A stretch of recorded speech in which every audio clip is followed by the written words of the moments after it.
नमस्कार, मैं गौरव आनंद। अभी जो है सबसे बड़ा मुद्दा बना हुआ है कि पेपर लीक। ये अभी का मुद्दा नहीं है और ये सिर्फ बिहार का मुद्दा नहीं है बल्कि पूरे देश के लिए एक मुद्दा बना हुआ है। इसको लेकर के जैसे हम देखते हैं कि हर बार चर्चाएं होती रहती है और सरकार को भी कटघरे में लाया जाता है। इस मामले को लेकर के आज जो है चर्चा करने के लिए हमारे साथ दो वरिष्ठ पत्रकार हैं, इनसे हम जुड़ेंगे और इसी मामले पे बात करेंगे क्योंकि बिहार में सिपाही भर्ती को लेकर के जो पेपर लीक हुआ था उसमें सबसे बड़ा नाम सामने आ गया है। इसी पे हम लोग आज चर्चा करेंगे। बहुत बहुत स्वागत है सर आपको। सर, आज के अखबारों में अगर देख लेते हैं तो पहले पन्ने पे सुर्खियां जो है बनी हुई है कि पूर्व डीजीपी एसके सिंघल जो हैं वो पेपर लीक मामले में शामिल थे। इसको लेकर के उनके घर पे छापेमारी की जा रही है, उनकी पत्नी के अकाउंट से लेकर के उनके अकाउंट और साथ ही कुछ संबंधियों के अकाउंट का भी जांच किया जा रहा है। तो इसको लेकर के आपको क्या लगता है? ये तो बहुत बड़ी विडंबना है कि आईपीएस अधिकारी और उसमें भी अपने माने शिखर के पद डीजीपी, जिस प्रदेश का डीजीपी ईमानदार नहीं होगा उस प्रदेश की शासन व्यवस्था कैसे चलेगी जी? ये तो बड़ी हास्यास्पद स्थिति है। क्राइम कंट्रोल कैसे होगा? अब आप भर्ती में पैसा ले रहे हैं, 10% का कमीशन लेके आप किसी एक साल पहले बने एजेंसी को दे दिया आपने छपाई।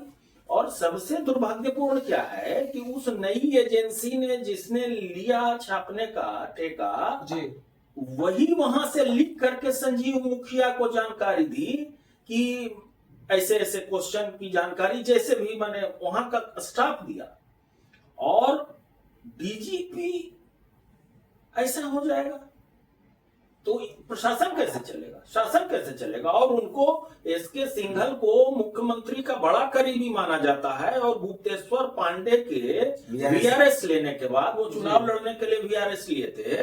उस स्थिति में उनको प्रभारी डीजीपी बनाया गया और फिर कंटिन्यू कर दिया गया। और एसके सिंघल शुरू के दिनों से विवादों में रहे। एक व्यक्ति उनको फोन करके जज बन के फोन करता था, वो आईपीएस अधिकारी जी के ट्रांसफर के लिए, माने उनके कनिष्ठ आईपीएस अधिकारी के ट्रांसफर के लिए या किसी मामले में वो फंस गया था, उसकी वजह से वो डीजीपी बन के फोन करता था उनको। और ये बात जब उद्भेदन हुआ तो उसके बाद बात आई गई हो गई।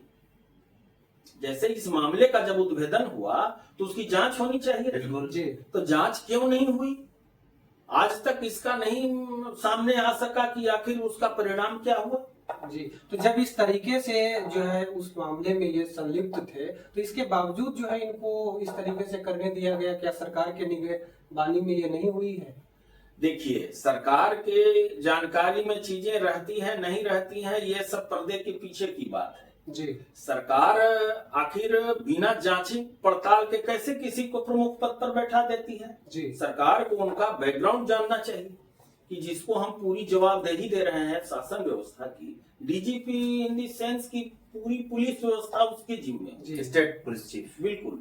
और वो बहाली ही जब गड़बड़ करेगा तो चलाएगा क्या शासन प्रशासन जी? और ऐसे कई आईएएस आईपीएस अधिकारी जिनको माना जाता है कि जो पूरा देश चलाते हैं और जो वही ईमानदार नहीं रहेंगे तो कैसे चलेगा? किस पर भरोसा किया जाए आखिर जी? भरोसा ही आदमी का उठ गया। ऐसी खबरें जब सामने आती हैं तो लगता है कि आखिर गुहार कहाँ लगाई जाए जी? जनता कहाँ जाएगी? लूट या जो भी अन्य घटनाएं हो रही हैं, छीन झपट मर्डर, आखिर कहाँ गुहार? उसका निष्पादन नहीं हो रहा है। उसके पीछे यही सब कारण है। अपराधी भीतर भीतर इन लोगों से मिले हुए हैं जी। अब संजीव मुखिया को सूचना मिल गई प्रेस से, जो कि मैंने किंगपिन है पूरे मामले का जी। तो सर आपसे जानना चाहेंगे कि जिस तरीके से सर ये कह रहे हैं कि अधिकारियों की संलिप्तता है, तो अगर अधिकारी इस तरीके की योजनाओं को नहीं बनाते हैं तो आखिर ये कौन बनाए और सरकार किस पे विश्वास करेगी? नहीं, सरकार को तो अपने तंत्र पर ही विश्वास होना चाहिए गौरव जी। और आप देखिए कि अखबारों में आए दिन हम लोग पढ़ते हैं कि थानेदार ने घूस लेते दरोगा गिरफ्तार जी, चाहे रंगे हाथ धराया, ये सब देखते हैं। मतलब आमतौर पे जो थाने के लेवल के पुलिसकर्मी होते हैं उन पर ये पैसा लेने का, घूस लेने का आरोप खबरों में बनती है, लेकिन स्टेट पुलिस चीफ पर इस तरह के आरोप और उनको इस तरह के रॉन्ग बॉक्स में आना और इसकी खबर, ये लोगों का भरोसा तोड़ने वाली खबर है। और अगर इस तरह से चलता रहा तो फिर ये जो सिस्टम काम करता है देश में उसके लिए उस पर लोगों का भरोसा उठ जाएगा और ये बहुत खतरनाक स्थिति है। डर से इस वाला नाम नहीं बता रहा था, ये खबर बहुत पहले बहुत हाँ, पहले ये सामने आ गई थी, लेकिन प्रेस वाले को चूंकि उन्होंने दिया था ठेका, वो डर से नहीं बोल रहा था। मैंने जांच इतना लंबा खिंचा, इसकी वजह है कि इतने बड़े अधिकारी उसमें फंस रहे थे, इसीलिए जांच मैंने इतनी लंबी जा रही थी। तो क्या ऐसे अधिकारियों के साथ जो है किस तरीके का व्यवहार किया जाना चाहिए, क्योंकि ये लाखों छात्राओं के साथ, उनके भविष्य के साथ खिलवाड़ कर रहे हैं। जाना, देखिए क्या किया जाना चाहिए, इसके लिए लॉ ऑफ द लैंड काम करता है और जो उन पर चार्ज फ्रेम होगा और उस चार्ज फ्रेम होने, जैसे किस अपराध के अगेंस्ट वो चार्ज फ्रेम हो रहा है, कानून धाराओं के तहत उनको सजा मिलेगी। ये तो इसमें हम लोगों को कुछ करना ही नहीं है। लेकिन दिक्कत क्या आती है गौरव जी कि उसके अमल में, ट्रांसपेरेंसी में, जैसे कि सर ने कहा कि अपराधी संपर्क में रह रहा है अधिकारी के, और मतलब जिसको पकड़ के जेल में बंद करने के लिए आपको नौकरी मिली है, वर्दी मिली है, आप ही उसके संपर्क में रह रहे हैं। ये 60-गांठ वाला संपर्क है। तो इस तरह से तो सिस्टम खोखला हो जाएगा ना। और आप सड़कों पर निरीह नागरिकों पर पुलिसिया डंडा चला रहे हैं दिखाने के लिए कि हम लॉ एंड ऑर्डर काम किए हुए हैं, और इतने बड़े लेवल पे भ्रष्टाचार, डीजीपी रैंक जैसे शिखर पद है ये पुलिस, एकल पद है।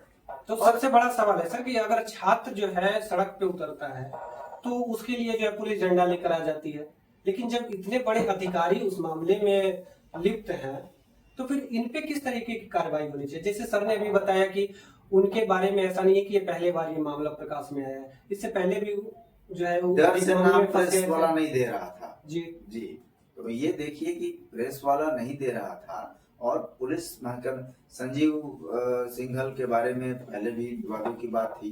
1 साल पहले बनी एजेंसी को जिस समय दिया गया उस समय स्क्रूटिनी उसकी होनी चाहिए थी, वो नहीं हो पाई। और प्रभारी डीजीपी बने थे, फिर उन्हीं को कंटिन्यू कर दिया गया। कई चीजें चीफ मिनिस्टर की डिस्क्रिप्शन पे भी होती हैं और कई बार वरीयता के अलावा भी दूसरी बातों को ध्यान में रखा जाता है डीजीपी बनाने के लिए। ठीक, वो उस विवाद में, उस मसले पे हम नहीं पढ़ना चाहते। हमारा मसला है कि अगर जांच हुई है तो जांच में देरी हुई, लंबा समय लगा, और अब जांच के बाद एक एग्जाम्पल सेट नहीं होगा, एक नजीर पेश नहीं होगा, तब फिर ये रुकने वाला नहीं है। सजा मिलनी चाहिए और सजा जाहिर सी बात है कानून के अनुसार मिलनी चाहिए। लेकिन मेरा विचार करता है कि भाई इन्हें एक बड़ी सजा जो होनी चाहिए वो मिले, ताकि आखिर ये छात्राओं के साथ धोखा है, अभ्यर्थियों के साथ धोखा है, देश के टैक्स पेयर्स के साथ धोखा है, देश के साथ धोखा है। ऐसा नहीं लगता है कि लोगों को गुमराह किया जाता है? गुमराह क्या, ये आप चीट कर रहे हैं ना सीधे सामने, ये चोरी है, सामने है बिल्कुल। ये तो चोरी है। ये तो परीक्षा के मामले में पकड़ा गया। इतनी अपने कार्यकाल में इन्होंने कितनी गड़बड़ियां की प्रशासनिक लेवल पर, ये सामने चीजें, जैसे लॉ एंड ऑर्डर आखिर ठीक नहीं हो रहा है, तो यही सब कारण है ना, उसमें कहीं ना कहीं ये इन सबों की संलिप्तता। अच्छा, आप इनके ये वाले 10% कमीशन के मामले में जो इन पर कार्रवाई होगी उसको थोड़ा साइड भी कर दें। इनके कार्यकाल में जो बुरी स्थिति कानून व्यवस्था की राज्य में रहे, इसका भी तो एक ऑडिट होना चाहिए ना, इसका एक ऑडिट होना चाहिए ना। क्यों नहीं इनसे पूछा जाए कि आपके कार्यकाल में जो इतनी अप्रत्याशित तौर पे अपराध बढ़े, उस दौरान आपने क्या किया और इनके फेलियर के लिए क्या होना चाहिए। यही हमारे यहाँ दिक्कत है गौरव जी। पुल गिरता है तो जूनियर इंजीनियर सस्पेंड होता है। आज तक कभी परिवहन सचिव और पथ निर्माण सचिव पर कार्रवाई हुई नहीं होती है। यही दिक्कत है हमारे यहाँ। जो शिखर पद पर बैठा है उस पर कार्रवाई नहीं होती है, छोटी मछलियों को पकड़ लिया जाता है। जब तक हम लोग जो बड़े टॉप ब्रास हैं उस पर कार्रवाई करने में हिचकेंगे, उस पर जांच में नाम बताने में एजेंसी को इतना समय लग गया जी, ये खतरा है। राजनीतिक संरक्षण बिल्कुल, और उचित कार्रवाई नहीं होना, लिपापोती कर देना, ये सबसे बड़ा कारण है जी। जैसे नजीर पेश होगा, आपने जी ने जो बात कही कि नजीर पेश होना चाहिए ना जी, कि ऐसे करने वाले के साथ क्या सजा उसको मिली, कि दूसरा डरे। अधिकारियों में है भी भय नहीं होना ना प्रीत। चाहिए। आखिर कुछ तो होना चाहिए ना, कैसे होगा? अब सबसे बड़ी दिक्कत क्या है कि आखिर हम गुहार कहाँ लगाए? हम तो सोचे कि हमने आवेदन दे दिया डीजीपी को, हमने आवेदन दे दिया डीआईजी को, आईजी को, एक विश्वास के साथ कार्रवाई होगी। आवेदन सरकता ही नहीं है।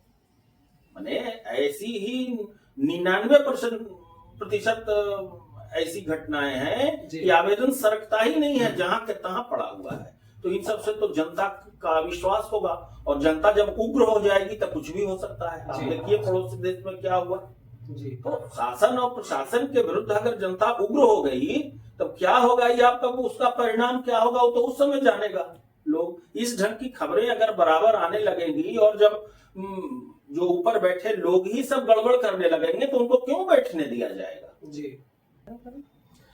तो अभी आपने सुना कि अगर कोई भी जनता जो है उच्च अधिकारियों से इस तरीके के सवाल नहीं करेंगे, अगर उनसे जो है उम्मीद नहीं रखेंगे तो किससे रखेंगे? अगर अधिकारी ही ऐसे करने लगेंगे तो फिर जनता का विश्वास जो है वो क्या होगा? जनता जिस तरीके से जो अपने गाढ़ी कमाई को जो है जमा करके सरकार को देती है कि ताकि हमारा जो है राज्य प्रदेश जो है अच्छे तरीके से रहे, सुव्यवस्थित तरीके से रहे, तो आखिर इसके लिए जो है वो टैक्स पे कर रही है, तो इसका क्या मतलब रह जाएगा? ऐसे ही खबर को देखते रहने के लिए बने रहिए हमारे साथ। इसके लिए हमारे चैनल को लाइक, सब्सक्राइब और शेयर जरूर कीजिए। धन्यवाद।